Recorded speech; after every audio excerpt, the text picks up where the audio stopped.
नमस्कार. आजचा दिवस खूप खास होता. आम्ही घरून निघालो रात्री 12 वाजता, कारण आमची फ्लाईट होती 1:15ची. रात्रीचा वेळ, पण उत्साह खूप होता. बॅग्स घेऊन पुणे विमानतळाकडे निघालो. प्रवासाचा रोमांच जाणवत होता. चेक इन आणि सिक्युरिटी प्रक्रियेनंतर आम्ही गेटवर पोहोचलो. फ्लाईटची वाट पाहत होतो. मनात थोडासा आनंद आणि उत्सुकता होती. आता आम्ही विमानात बसलो होतो. टेक ऑफसाठी सगळं तयार होतं. जसेच विमान धावपट्टीवरून पुढे सरकू लागलं, थोडीशी भीती आणि रोमांच यांचं मिश्रण जाणवत होतं. आणि मग टेक ऑफ.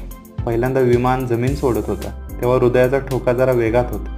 पण खिडकीतून दिसणारं पुण्याचं लखलखतं रात्रीचं दृश्य बघून त्या सगळ्या भावना शांत झाल्या. शहराच्या प्रकाशाने नजारा खूप सुंदर दिसत होता. खिडकीतून बघत राहिलो. प्रत्येक क्षण कॅमेऱ्यात आणि मनात साठवून ठेवत होतो. 2 तासाच्या प्रवासानंतर आम्ही कोची विमानतळावरती पोहोचलो.